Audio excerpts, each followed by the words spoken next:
Alright, weapons in Dying Light. A lot of questions coming from community about how many weapons we have, what kind of crazy stuff you're going to be able to pull. Well, let's start with a classic, something that works like a charm every single time. A baseball bat. Now, as you improve your character, you unlock special abilities, and one of them, which is actually one of my favorites, is the ability to do a charge attack. And if you aim it just right, you can actually swing, just like that, 3 guys at the same time. We also have crafting, and even such a simple thing as baseball bat can also be upgraded with really awesome stuff to make it really powerful and exotic. This is something that we call home run, and I think you're gonna see in just a second that this name it really gives what this weapon does. There you go. That's why we call it home run, baby. What home run blueprint does, it gives this extra spark of electricity to your baseball bat. So once you get enough of crafting parts, you can put them all together and create this very effective mod that uses very high electricity to, well, actually send them flying right into the air. Next we have knives. Now, they are actually one of my favorites. I'm a big fan of knives. As you can see, the way you fight with a knife is completely different from a baseball bat. The knives are very light, they're very fast, so they don't deliver as much damage on a single hit, but then you can deliver a lot of hits in a very short time. So it's a weapon for people who like to be very agile. So you get in, you stab them a lot of times, and then you have to move back. Of course, knives can also be upgraded and crafted. Here you can see shock electricity, which is very effective, make them sort of a dance. Definitely disables them instantly, so if you can put that baby together, it's a really exotic and powerful weapon. Now, something that we don't explain directly is how the elementals work together.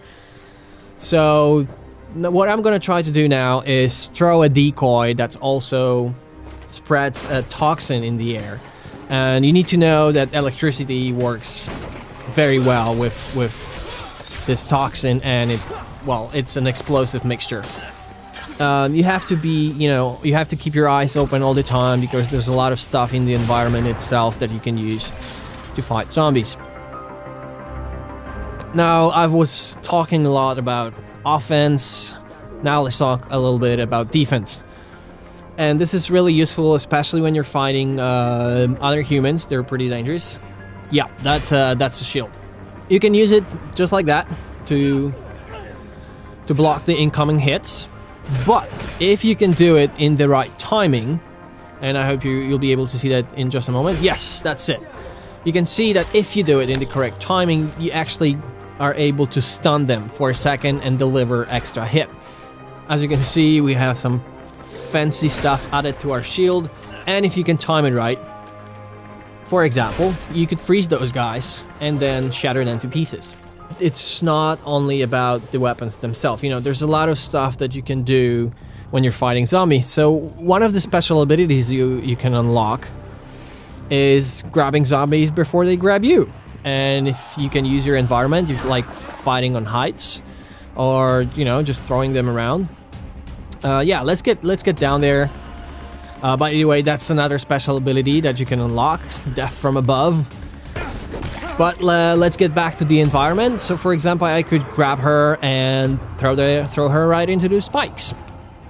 But you're never safe in Dying Light. You have to keep moving, otherwise you're gonna get swarmed really quickly. So people living in the quarantine, they adapted their environment. So there's a lot of traps spread across the city, and if you can deliver a precise drop kick, that's an instant kill. Now you always have to keep your eyes open because you never know when something useful might be around. So for example, this barrel with oil, it's just enough to throw a firecracker, lure them in, explode the barrel, set them on fire. As the game progresses, players gonna get access to more sophisticated traps. This is something that we designed from the start. It's something that we thought that players will be using when they're being chased by night, something that they will allow them to break the chase and escape. But as we played through the game, we noticed that you can also use the traps offensively. So getting to a car and arming it, and then, you can use it during the day offensively. Lure the zombies in and kill them. It's totally up to you. Dying Light is a sandbox experience. So we give you the toys, but it's totally up to you how you want to play this game.